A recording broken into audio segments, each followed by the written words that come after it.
قارون کو دولت مل گئی، اتنا بڑا خزانہ تھا اس کے پاس کہ قرآن کہتا ہے کہ ایک جماعت مل کے صرف خزانے کی چابیاں اٹھاتی. یعنی یہ معاذ اللہ کوئی گپ نہیں، یہ قرآن مجید نے بیان فرمایا کہ ایک جماعت مل کے صرف خزانے کی. تو حضرت سیدنا موسیٰ علیہ السلام نے کہا زکوٰۃ دو. زکوٰۃ کے معاملے میں لوگ ہیل و حجت سے کام لیتے، غریب ہو جاتے. اس کو کہا زکوٰۃ دو تو کہنے لگا آپ کی تو میرے مال پہ نظر ہے. آپ نے فرمایا تو بڑا بیوقوف ہے، مال تجھے اللہ نے دیا ہے نا، تو اللہ کے رستے میں دے. یہ کام ذرا مشکل ہے کہ اس کو بار بار کہا تو اس نے نہ بجائے اس کے کہ وہ مال دیتا، اس نے حضرت موسیٰ پہ الزام لگا دیا، ایک عورت کو تیار کر کے لایا. یہ الزاموں والا کیس سنتے آ رہے ہیں آپ کہاں تک؟ حضرت یوسف پہ بھی لگا، جناب مریم پہ بھی لگا، حضرت سیدنا موسیٰ کلیم پہ بھی لگا، اور حضرت عیسیٰ پہ بھی. سارے ہوئے نا الزامات. آپ کیا بات کرتے ہیں؟ الزام لگانا، بہتان ترازی کرنا، اور ہمارے یہاں اچھی بات دل سے پھیلتی ہے، بری خبر وہ جلدی پھیل جاتی. ایک عورت کو تیار کر کے لایا معاذ اللہ تعالیٰ حضرت موسیٰ پر الزام لگانے کے لیے، اور جب وہ بی بی آپ کے سامنے لا کے کھڑی کی تو حضرت موسیٰ نے جلال فرمایا تجھے قسم ہے اللہ کی عزت کی، سچ سچ بتا معاملہ کیا ہے. تو وہ خاتون کانپنے لگی، کہنے لگی میں موسیٰ کلیم کے سامنے کیسے کھڑی ہو سکتی؟ مجھے تو اس نے پیسے دے کے تیار کیا، مجھے اس نے مجھے پیسے دے کے تیار کیا، اور بڑی اس نے مجھے تکلیف دی ہے. یہ جب کہا تو حضرت موسیٰ علیہ السلام رونے لگے کہ تو سارا کچھ کرتا پر میری سفید چادر پہ داغ تو نہ لگانے کی کوشش کر. آپ رونے لگے. آپ یقین کریں لوگ تکلیف دیتے ہیں بعضوں کا، ایسی بات کرتے ہیں جس کا کوئی وجود نہیں ہوتا. تو یہ کچھ لوگ کر دیتے ہیں لیکن وہ سمجھتے نہیں، کہتے ہیں آپ حوصلہ کریں، آپ درویش ہیں. حضرت موسیٰ سے بڑا درویش کون ہوگا؟ کلیم تھے نا اللہ کے، بڑا جگرا ہے نا، لیکن رو پڑے، کہنے لگے تجھے ایسا نہیں کرنا چاہیے. کہنے لگے اللہ اب اسے سزا دے. تو رب کریم نے اس کے سارے ساز و سامان سمیت اسے زمین میں دھنسا دیا، وہ زمین میں غرق ہو گیا اپنے خزانے سمیت.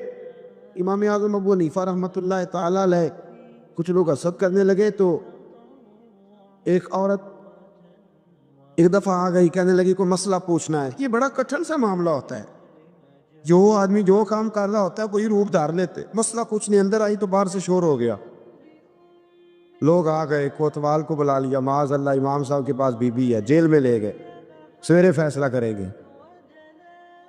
رات کو نا ساری رات امام اعظم نے نماز پڑھی، ساری رات، اور کہنے لگے اے اللہ اب تو میں بوڑھا ہو گیا، اس حال میں اب ان سوالوں کا جواب دوں گا. وہ عورت بھی ساتھ بند تھی، اس عمر میں ان سوالوں کے جواب یار بڑا مشکل ہوتا ہے. اللہ اکبر. اس عمر میں امام صاحب رو رہے تھے تو اس عورت کا دل نرم ہو گیا. امام صاحب سے کہنے لگی مجھے غلطی ہو گئی، میں نے پیسے کسی سے پکڑ لیے تھے. حضور آپ تو اللہ کے نیک بندے. امام صاحب کہنے لگی اب ایک نیکی کر، کوتوال سے کہہ کہ مجھے کوئی تکلیف ہے تو میں دوا کھا کے واپس آ جاؤں گا. تو وہ کوتوال تو پہلے ملا ہوا تھا، اس نے اس کو کہا کہ مجھے کوئی تکلیف ہے میں گھر جاتی ہوں، دوا کھا کے واپس. امام صاحب نے سمجھا دیا. وہ گئی تو جو برقع اس نے پہنا ہوا تھا نا نقاب ساری عورتیں، وہ جا کے نا اس نے امام صاحب کی بیوی کو دیا. امام صاحب نے اس کو سمجھا کے بھیجا تھا. وہ برقع گھر لے گئی اور جا کے زوجہ کو ساری بات سنائی. وہ دوائی کھانے گھر چلی گئی اور زوجہ برقع پہن کے تھانے آ گئی. سویرے قاضی کے سامنے بھیج ہوئے تو کہنے لگا جی آپ اتنے بزرگ ہو کے عالم ہو کے بیوی کے ساتھ اکیلے. فرمایا میری بیوی ہے تو میں نے اکیلے ہی ہونا تھا اس کے ساتھ، اور کس نے ہونا تھا؟ جناب آپ کی بیوی. فرمایا بلاؤ میرے سسر کو، اور بلاؤ محلے کی 10-12 عورتوں کو بھی دیکھ لیں. انہوں نے دیکھا تو امام صاحب کی بیوی نکل آئی.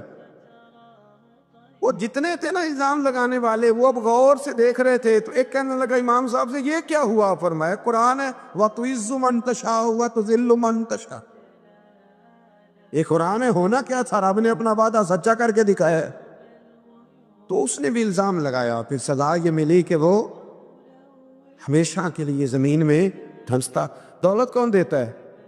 اللہ دیتا ہے نا، تو اگر اللہ کہے تھوڑی سی واپس بھی کرو، بندیاں دے خرچے بچ جاندے نے، تھوڑی سی واپس مانگ لے تو ہاتھ تنگ ہو جاتا ہے۔ ایک خاتون نے ایک دفعہ مجھے پیغام دیا تو میں بڑی اس کی بات سن کے مجھے عجیب لگا۔ وہ کہنے لگی کہ دوسری جگہ میری شادی ہوئی ہے، مجھے طلاق ہو گئی تھی، تو مجھے ایک تانا روز سننے کو ملتا ہے، تو اتنی اچھی ہوتی تو وہاں نہ رہ لیتی۔ تو بھئی یہ کوئی تانے والی بات ہے؟ کو ضروری ہے کہ بیوی غلط ہوتی ہے تو طلاق ہوتی ہے؟ اللہ کے محبوب علیہ السلام کی 2 صاحبزادیوں کو ابو لہب کے 2 بیٹوں نے طلاق بھیج دی تھی، کس کی غلطی تھی؟ تو آپ کیا کہہ سکتے ہیں یہاں کیوں طلاق؟ تو اتنی جلدی بات تھوڑی کر دیں گے آپ، تھوڑی احتیاط فرمائیں بولنے۔ حضرت عبداللہ ابن عباس فرماتے ہیں میرے نبی پاک علیہ السلام نے میری تربیت فرمائی، اور محبوب پاک علیہ السلام نے فرمایا عبداللہ یاد رکھنا، یہ نوجوان دوست میری بات لکھ لیں، پریشان لوگ میری بات لکھ لیں، جن کے پاس قوت فیصلہ نہیں وہ اس بات کو لکھ لیں۔ حضرت عبداللہ ابن عباس فرماتے ہیں میرے نبی پاک علیہ السلام نے مجھ سے فرمایا تھا عبداللہ سن، اگر ساری دنیا مل کے تیرا کوئی نفع کرنا چاہے، کر نہیں سکتی جب تک میرے رب کی رضا نہ ہو، اور فرمایا ساری دنیا مل کے تیرا کچھ بگاڑنا چاہے تو عبداللہ بگاڑ نہیں سکتی جب تک رب کریم کی حکمت کا تقاضا نہ ہو۔ لوگوں سے ڈرنا، لوگوں کی طرف دیکھنا، ماحول دیکھ کے اپنے راہ کا تعین کرنا، ہر بندے کے خیالات کے مطابق ڈھلنے کی کوشش کرنا، فلانا نہ ناراض ہو جائے، فلانا نہ ناراض ہو جائے، وہ جس نے ہونا ہو جائے، بس رب رسول ناراض نہ ہو۔ اپنی زندگی میں اپنے مالک کو مولا جان کے، بل اللہ مولاکم، اللہ تمہارا مولا ہے، وَهُوَ خَيْرُ النَّاصِرِينَ، وہ بہترین مددگار ہے۔ توجہ جب بھی کریں رب کی جانب کریں، اپنے دل کا قبلہ درست رکھیں، سوچوں کے زاویے سیدھے رکھیں۔ میرے بھائی، مالک جب بندوبست کر دے نا، جب مالک بندوبست کر دے، پھر ایسا بندوبست کرتا ہے کہ لوگوں کے پاس نا چارہ نہیں رہتا۔ حضرت مریم رضی اللہ تعالی عنہا پاک باز تھی، مسجد میں رہی تھی، پر مالک کی حکمت کے تقاضے بڑے عجیب ہے نا۔ پھر جناب مریم کو اللہ تعالیٰ نے بغیر شوہر کی اولاد عطا کر دی۔ یہ بات ہی ایسی تھی، کسی نے کہا تھا کہ مخلوق تو فنکار ہے اس درجہ کے پل بھر میں سنگے در کعبہ سے بھی اصنام تراشے، تم کون ہو کیا چیز ہے داغے کبابی، لوگوں نے تو مریم پہ بھی الزام تراشے۔ تو لوگوں نے کہا کدھر سے لے آئی بچہ، تیرا باپ تو ایسا نہیں تھا، کہاں سے لے آئی؟ اللہ کرے میں آپ کو سمجھا سکوں، ذرا اپنے آپ کو وہاں کھڑا کریں کہ ایک پاک باز عورت، پاک باپ کی بیٹی، طیب ماں کی بیٹی، اور اللہ کے گھر میں پرورش پانے والی خاتون، ایک وہ وقت اور ایک یہ وقت کہ اس عورت کو کٹہرے میں کھڑا کر کے پوچھا جا رہا ہے کہ معاذ اللہ تیری گود میں بچہ جائز نہیں ہے، کہاں سے لائی ہے؟ اب خود سے صفائیاں بندہ کتنی کو دے، کتنی کو وضاحتیں کرے۔ اور میں نے تو اپنی زندگی میں دیکھا ہے زیادہ وضاحت دینے والے کو بھی لوگ جھوٹا سمجھنے لگ جاتے ہیں، زیادہ وضاحت دینے پر بھی لوگ کمزوری کا اظہار سمجھتے ہیں کہ کمزور پڑ گئے۔ آپ صلح کی کوشش کرتے ہیں، سامنے والا بزدل سمجھ لیتا ہے، زیادہ وضاحتیں بھی کمزور کر دیتی ہیں۔ اب حضرت مریم کو کٹہرے میں کھڑا کر کے کہا بچہ کس کا ہے؟ تو پھر خدا بندوبست جب کرے، اللہ جب مددگار ہو، تو پھر حضرت مریم کی گواہی درختوں سے نہیں دلوائی، اس نے پتوں سے نہیں دلوائی، پھر فرشتے نہیں بھیجے۔ حضرت مریم کہنے لگی مجھ سے نہ پوچھو، وہ جو پنگوڑے میں ہے اسی سے پوچھ لو، ان سے پوچھو نا، وہ کون ہے پوچھ لو، ان سے کر لو سوال۔ انہوں نے کہا پنگوڑے میں چند دنوں کا بچہ، یہ جواب دے گا؟ مددگار تھا رب، ان کی برات کا اعلان کرنا تھا مالک نے، اور جب مالک اعلان کر دے، جب مالک تیری صفائی دینا چاہے، جب مالک تجھے دنیا کے سامنے نکھارنا چاہے، تو پنگوڑے میں لیٹے حضرت عیسیٰ بول کے کہنے لگے انی عبداللہ آتانی الکتاب فرمایا میں اللہ کا بندہ ہوں، رب نے مجھے کتاب عطا کر کے نبی بنا کے دنیا میں بھیجا ہے، میں اللہ کا بندہ ہوں، کتاب لے کے آیا ہوں، نبی بن کے آیا ہوں۔ پھر پنگوڑے سے اعلان ہو گیا، پھر بچہ بول پڑا، اور یہ ایک دفعہ نہیں بات ہوئی۔ یہ بنی اسرائیل میں ایک جریج نام کے شخص بھی تھے جو نماز پڑھ رہے تھے، بعض نے لکھا ہے نفل نماز تھی، اماں نے پکارا تو آئے نہیں، تو ماں کے منہ سے نکل گیا تو اتنی دیر تک مرے گا نہیں جب تک کسی بے حیا عورت کا منہ نہ دیکھ لے۔ تو وہ عبادت گزار تھے، لیکن لوگوں نے ان کی عبادت، ریاضت، پرہیزگاری کو نہیں دیکھا، بس ایک عورت کو بھیج کے الزام لگوا دیا۔ وہ عورت آیا جایا کرتی تھی، اب آ جاتی ہیں عورتیں، مسئلہ پوچھنے کی نیت سے بھی آ جاتی ہیں۔ ماحول میں کچھ جگہ ایسی بھی ہیں جہاں عورتیں دم کرانے کے بہانے آ جاتی ہیں۔ وہ خاتون آتی جاتی تھی، اس خانقاہ پہ آستانے پہ، یہ بخاری میں موجود ہے، پھر اس نے کہا میری گود میں جو بچہ ہے یہ انہی کا ہے۔ مجھے بتائے کیسے بندہ وضاحت دے؟ حالات خراب ہو گئے، لوگ کٹیا جلانے لگے، ماحول اور طرح کا بن گیا۔ میرے نبی پاک علیہ الصلوۃ والسلام فرماتے ہیں پھر اس رب کے بندے نے کہا مالک تو کریم ہے، تیری مشیت کا تقاضا آیا جو میری ماں نے جملے بولے تھے، پر اب میں وضاحت دینے کے قابل نہیں رہا، اب تو ہی کرم کرے گا تو دروازہ کھلے گا۔ تو وہ چند دنوں کا بچہ پنگوڑے میں بول کے کہنے لگا میں اس درویش کا نہیں، میں تو فلانے چرواہے کا بچہ ہوں، وہ جو بکریاں چراتا ہے۔ رب کی مدد کو پکاریں، اپنے ساتھ اپنے مالک کی مدد کو شامل کریں، تھوڑے رزق پر بھی گزارا اچھا ہونے لگ جائے گا۔ سارے لوگ آپ کو گرانے کی تدبیریں کر رہے ہوں گے اور مالک آپ کو عزتیں عطا فرما دے گا، اس کی بارگاہ سے حکمت کا تقاضا اور ہو جائے گا۔ ہم نے ساری زندگی لوگوں کو راضی کرنے میں گزار دی، ساری زندگی بڑھاپا آ گیا بچوں کو پالتے، اور بچوں نے آخری عمر میں کہہ دیا ابا اگر کوئی ڈھب کا کام کر لیتے تو آج ہمارے دن بھی پھیر نہ جاتے۔ ساری زندگی گزار دی بہن بھائیوں کو راضی کرنے میں، ساری زندگی گزار دی ذمہ داریاں اٹھانے میں، ان کو 99 دفعہ دیا، ایک دفعہ نہیں دیا تو انہوں نے کہہ دیا تو نے تو کبھی دیا ہی نہیں، تو تھا ہی نہیں۔ ساری زندگی محلے داروں، علاقے والوں کو راضی کرنے میں گزار دی۔ اور میں نے ایسے لوگ بھی دیکھے دین کے لیے وقت گزارا، لیکن جب بڑھاپے میں دانت کام نہ کرتے تھے تو وقت کے مفتیوں کو بھی مسجدوں کی کمیٹیوں نے کہہ دیا اب آپ کی سمجھ نہیں آتی، ہم نے خطیب کو یور رکھنا ہے، نہ دیکھو دنیا کی طرف، دنیا رلا دیتی ہے، نہ راضی کرو بندوں کو، بندے تھکا دیتے، نہ پیچھے بھاگو ہر وقت دنیا داروں کے، یہ انسان کو کمزور کر دیتے ہیں۔ وہ تو کریم ہی بڑا ہے، 2 آنسو زمین پر بعد میں گرتے ہیں، بندے کے گناہ سارے پہلے معاف فرما دیتا ہے۔ اللہ کی مدد کا حصول، اپنے مالک کی مدد کی طرف بڑھنا، آپ کو بدر کی جنگ بھی یہی درس دے گی، آپ کو احد کا میدان بھی یہی سبق دے گا، فتح مکہ بھی یہی سبق دے گا۔ میرے دوستو، جب رب مدد فرمائے، جب اللہ مددگار بنے، دوستوں سے ایک بات اکثر کرتا ہوں، میں کہتا ہوں کہ جتنے درد سے آپ امیر کو اپنی کہانی سناتے ہیں نا، اور جس طرح آپ کے آنسو بات کرنے سے پہلے گر جاتے ہیں کہ غریب ہیں، بچیاں ہیں، کاروبار نہیں، او میرے سنگیو، اس سے آدھے آنسو اپنے رب کی بارگاہ میں بکھیرو،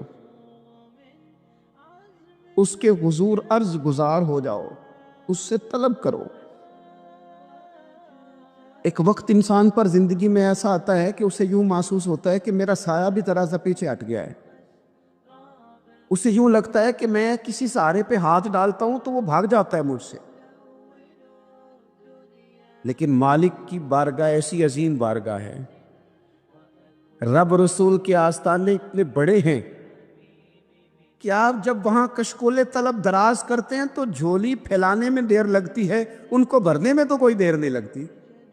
ہم نے اپنا سوچ کا قبلہ ہی دنیا کو بنا لیا ہے، یہ جو اللہ والوں کی مدد ہے یہ تو ہے نہیں، اللہ ہی کی مدد ہے، لیکن یہ جو سیٹھوں کی طرف توجہ کرنا، نوابوں کی طرف توجہ کرنا، دنیا داروں کی طرف توجہ کرنا، اور اپنا مزاج اس طرح کا بنا لینا، یارو گردن کو جھکا دیتا ہے خیرات کا پتھر،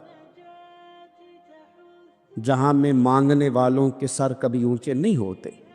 اور اقبال کہتے ہیں غیرت ہے بڑی چیز جہان تگ و دو میں، پہناتی ہے یہ فقر کو تاج سردارا۔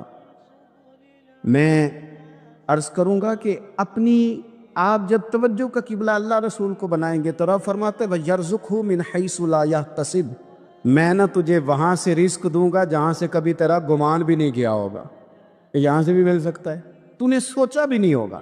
بخاری شریف میں حدیث ہے، حضرت جابر بن عبداللہ فرماتے ہیں نبی پاک صلی اللہ علیہ وسلم نے 300 لوگوں کا ایک لشکر روانہ کیا کسی مہم کے لیے، کسی جہاد کے لیے۔ حضرت ابو عبیدہ بن جراح رضی اللہ تعالیٰ عنہ امیر لشکر تھے۔ فرماتے غربت اتنی زیادہ تھی، بھوک اتنی زیادہ تھی کہ ایک ایک کھجور دن میں ایک وقت کھانے کو ملتی تھی، اور کچھ دن ایسے آئے کہ اب کھجور بھی نہیں مل رہی۔ فرماتے اتنی زیادہ بھوک لگی مجاہدین کو، 300 بندہ پتے کھا کے گزارا ہونے لگے۔ یہ بخاری میں موجود ہے۔ آپ فرماتے کہ دریا کے کنارے ہمارا پڑاؤ تھا، ٹھہراؤ تھا، جب بھوک سے نڈھال ہو گئے وَيَرْزُقْهُ مِنْ حَيْثُ لَا يَحْتَسِبُ، اللہ وہاں سے روزی دیتا ہے، گمان بھی نہیں ہوتا۔ فرماتے ہیں ایک مچھلی اللہ تعالیٰ نے دریا کے کنارے بھیجی، فرماتے ہیں وہ تھی تو مچھلی پر پہاڑ جتنی تھی۔ بخاری میں لفظ ہیں، حضرت جابر بن عبداللہ رضی اللہ تعالیٰ عنہ فرماتے ہیں 300 آدمی 18 دن تک اس مچھلی کو کھاتے رہے، مچھلی ختم ہی نہیں ہوئی۔ مچھلیاں نہیں، مچھلی کہتے ہیں 18 دن 300 بندہ کھاتا رہا، مچھلی ختم ہی نہیں ہوئی۔ اور فرماتے ہیں کہ اس کی ہڈی نکال کے، کانٹا کہیں گے آپ اپنی زبان میں، کہتے ہیں وہ نکال کے تو اس کو کھڑا کیا جب، تو اونٹ کجاوے سمیت اس کے بیچ سے گزر جاتا تھا، 2 اس کے کانٹے جوڑے۔ فرماتے ہیں وہ اس کا گوشت ہم کھاتے تھے اور اس کی چربی بطور تیل کے ہم جسموں پہ ملتے تھے، بیماروں کو اس سے سکون آتا تھا، تندرستی شفا ہوتی۔ فرماتے ہیں ہم کھایا بھی ہم نے، اور کچھ لے کے ہم مدینے بھی گئے، اور قربان جائیں نبی پاک نے بھی اس میں سے کھایا۔ ہم نے عرض کی حضور یہ معمہ کیا ہے، یہ ماجرا کیا ہے؟ تو محبوب نے فرمایا تمہارے پاس غذا نہیں تھی، رب نے تمہارے لیے بندوبست کیا ہے، اللہ نے تمہیں دیا ہے۔ مکان شروع کر لیا، ایک صاحب نے وہ مکان بنانے لگے، آپ وہ حساب لگا رہے ہیں، کہتے ہیں میرے پاس اتنے پیسے ہیں، اتنے میں نے فلانے دوست سے کہنا ہے اس نے دے دینے، اتنے فلانے رشتہ دار سے کہنا ہے اس نے دے دینے، اتنے فلانے سے کہنا ہے اس نے دے دینے۔ یہ ساری کاپی بنا کے مکان شروع کر لیا۔ جو روز کہتا تھا کوئی حکم ہو جاتے دسی، سب سے پہلے اس کو کہا میاں پیسے چاہیے دین، وہ کہندا ہو کل ہی منڈا ٹوریا ہے، کہدے تو پرسوں 10 داتے لب جانے سن۔ میں آپ کو اپنے تجربے کی بات بتا رہا ہوں۔ یہ لوگوں کا خیال ہوتا ہے کہ آپ سٹارٹ کریں فلانا کام، ہم آپ کے ساتھ ہیں، اللہ کا ہی کوئی نظام ہے، وہ بالکل بھی نہیں ساتھ ہوتے۔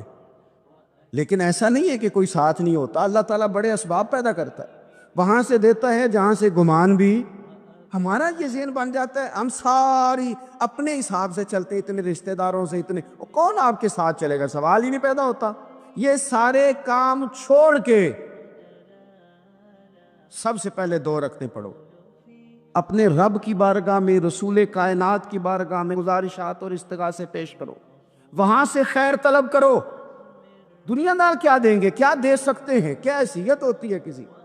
اللہ کہتا ہے وہاں سے دوں گا۔ تو جو اللہ مال دے وہ لینا چاہیے کہ رشتہ داروں کا مال دیکھنا چاہیے؟ جو اللہ دے وہ لینا چاہیے کہ سیٹھوں نوابوں کی جیبیں دیکھنی چاہیے؟ جو اللہ دے وہ قبول کرنا چاہیے یا دیکھنا چاہیے کون سا آدمی کہاں پہنچ گیا؟ چھوڑو، اپنی مٹی پہ چلنے کا سلیقہ سیکھو۔ کسی کے سنگ مرمر پہ چلو گے تو پھسل جاؤ گے۔ مدد اللہ سے چاہیں، اپنی توجہات کا مرکز رب رسول کی ذات بنائیں، پھر آپ محسوس کریں گے کہ بڑی جلدی اللہ تعالیٰ کی مدد آنے لگی ہے۔ کبھی آپ صرف کہہ دیں میرا رب میرے ساتھ ہے، اس لفظ میں اتنی طاقت ہے کہ دشمن ویسے زہر ہو جاتا ہے۔ زندگی میں کسی سے بھی لڑائی ہو، اچھی طرح سوچ لیں کہ اللہ اس طرف ہے یا اس طرف ہے۔ اگر آپ زیادتی پہ ہیں تو پھر رب مظلوم کی جانب ہے۔ اگر اللہ کی مدد آپ کے ساتھ ہے تو دنیا کی کوئی طاقت آپ کو گرا نہیں سکتی۔ اور اگر آپ مظلوم کے مقابلے میں ظالم بن کے آپ کھڑے ہو گئے ہیں اور آپ نے رویہ وہ اختیار کیا ہے کہ جس میں مدد نہیں آئے گی، تو پھر یاد رکھ لیں کہ آپ کوئی بھی ہیں، کہاں بھی ہیں، آپ کمزور ہیں۔ طاقتور تھے. ابتدائے اسلام میں ظاہری طاقت تھی کفار مکہ کے پاس. وہ ڈنڈوں سے مارتے تھے غریبوں کو، ان کے ہاتھوں میں ڈنڈے تھے، پر خدائی طاقت ان مظلوموں کے ساتھ تھی. صاحب زرقانی نے لکھا ہے حضرت زنیرہ رضی اللہ تعالیٰ عنہ ایک لونڈی ہیں، غریب ہیں. ماڑے دا کی کام محمد نس جانا یا رونا. غریب سادی بی بی اور لونڈی کنیزہ، ایک مشرک کی کنیزہ تھی. انہوں نے کلمہ پڑھ لیا. وہ ڈنڈوں سے مارتا، دروں سے مارتا، تکلیف دیتا. حضرت زنیرہ رضی اللہ تعالیٰ عنہ کو اتنا مارا، اتنا مارا. اب آپ ایک اور پہلو پر بھی غور کریں. مار بھی پڑ رہی ہے پر خدا ادھر ہی ہے، اللہ کی مدد ادھر ہی ہے. رب کہتا ہے کہ پہلے تو صبر کرنا، ان اللہ مع الصابرین. تو صبر کرے گا تو پھر رب کی معیت ملے گی. ذرا ٹھہرنا، تو تھوڑا ڈٹنا. ان الذین قالوا ربنا اللہ ثم استقاموا تتنزل علیہم الملائکہ. تو کہے اللہ میرا رب ہے، پھر تو پہلے ڈٹ، پہلے تو نے ڈٹنا ہے. ثم استقاموا، جو ڈٹ گیا، تتنزل علیہم الملائکہ، ڈٹنے والے کے لیے مدد آتی. پہلے تھوڑا ٹھہرنا پڑتا ہے، پہلے تھوڑا صبر کرنا پڑتا ہے، حوصلہ کرنا پڑتا، اس کے بعد مدد آتی. مار پڑ رہی ہے، مارا جا رہا ہے. حضرت زنیرہ کو ان کا مالک جو ہے ظاہری آقا وہ مار رہا ہے. یہ کنیزہ ہے، اتنا مارا، اتنا مارا، ان کی بینائی چلی گئی، نظر آنا بند ہو گیا. ابو جہل آیا اور کہنے لگا زنیرہ دیکھا نا ہمارے بت تیری آنکھیں لے گئے، معاذ اللہ، لات و منات ہمارے بتوں نے تجھے اندھا کر دیا. اب ایسا نہیں ہے کہ بی بی روتی جا رہی ہے، روتی جا رہی ہے، مایوسی مایوسی، معاذ اللہ، پریشانی، غریبی بڑی ہے، پوچھنے والا کوئی نہیں. یہ باتیں نہیں. کیا جملے ہیں خاتون کے، کیا لفظ ہیں. ابو جال نے طنزیہ کہا، معاذ اللہ، کہنے لگا دیکھا نا ہمارے بتوں نے تجھے اندھا کر دیا. تو جناب زنیرہ آنکھوں کی بینائی گئی ہے اور رات کو گئی ہے، دکھ ابھی تازہ ہے، لیکن اللہ پہ جو توکل ہے، اپنے مالک سے جو رشتہ ہے، وہ اتنا مضبوط ہے، اتنا طاقتور ہے، اس میں اتنی گہرائی ہے کہ حضرت زنیرہ بول کے نا اتنی قوت سے بولی، اتنی طاقت سے بولی کہ پورے کفر پر لرزہ طاری ہو گیا. فرمانے لگی تمہارے بتوں کی کیا اوقات ہے کہ میری بینائی لے جائیں. یہ میری رب کی حکمت کا تقاضا ہے. جب تک اس نے چاہا زنیرہ دیکھتی رہی، اور جب اس نے چاہا زنیرہ کی آنکھوں کی بینائی چلی گئی. اور اگر وہ چاہے گا نا تو بینائی واپس بھی کر دے گا. اگر ہو ذوق یقین پیدا تو کٹ جاتی ہیں زنجیریں، اگر وہ چاہے گا تو بینائی آ بھی جائے گی. حضرت زنیرہ نے رات کو یہ لفظ کہے، ابو جال اور سارے کفار ڈر کے سن کے چلے گئے. آپ اطمینان سے آ کے بستر پہ سوئی. جب سویرے اٹھی تو اللہ نے آنکھوں کی روشنی واپس کر دی تھی. آنکھوں کی اب چھڑی پکڑی ہے، بازاروں میں گھومتی ہے، کہتی ہیں بلاؤ کدھر ہے تمہارے لات و منات، دیکھو میرے رب نے روشنی واپس کر دی. آ کر میرے ساتھ ادھر آ، ستمگر ہنر آزمائیں، تو تیر آزما ہم جگر آزمائیں. بیمار لوگوں یاد رکھو، کہہ دیا ڈاکٹر نے کہ تو بڑا بیمار ہے، تو بڑا کمزور ہے، یہ ہو گیا وہ ہو گیا، تو ڈاکٹر اپنے علم کے مطابق بات کر رہا ہے. ہوگا تو وہ جو میرا رب چاہے گا. کمزور ہو جانا، پریشان ہو جانا، تکلیف میں آ جانا، پتہ نہیں بات ہو گئی ہے تو جانے کیا ہو جائے گا. اپنی زندگی کے اندر اپنے رب سے رشتہ مضبوط کرے، رسول کائنات سے رشتہ مضبوط کرے، اللہ والوں سے رشتہ مضبوط کرے. حضرت زنیرہ نے پیغام دیا کہ زندگی میں جو جینا چاہتے ہیں تو وہ رب کا نام لے کے جی سکتے ہیں. جو اپنی زندگی میں خوشیاں دیکھنا چاہتے ہیں تو رسول اللہ کے نام پر خوشیاں دیکھی جا سکتی ہیں. توکل کی بنیاد پر بندہ خوشیاں لے سکتا ہے. اور اگر انسان میں توکل نہیں ہے تو پھر وہ اس کالے جادو سے بھی ڈر رہا ہے، وہ نیلے سے بھی ڈر رہا ہے، وہ پیلے سے بھی ڈر رہا ہے، وہ فلانے سے بھی ڈر رہا ہے، وہ میرے خلاف فلانا رشتہ دار سازش کر رہا ہے تو ڈر رہا ہے، فلانا میرے بارے میں یہ کر رہا ہے تو ڈر رہا ہے، وہ پتہ نہیں دنیا ادھر ہو جائے گی تو کیا ہو جائے گا. اٹھ باندھ کمر کیوں ڈرتا ہے، پھر دیکھ خدا کیا کرتا ہے. تو اس ساری گفتگو کا نچوڑ آپ کو یہ عرض کیا ہے. سب سے پہلے تو یہ کہ میدانوں میں مدد بھی اللہ کی، رزق میں مدد بھی اللہ کی فصلیں خشک ہوں تو مدد پھر بھی اللہ کرے تو پھر ساری مدد، اور اگر انسان بیمار ہو تو پھر بھی مدد اللہ کی۔ تو اپنے اللہ کی جانب توجہ کو بڑھائیں، آپ اللہ سے مدد کے سوالی بنیں۔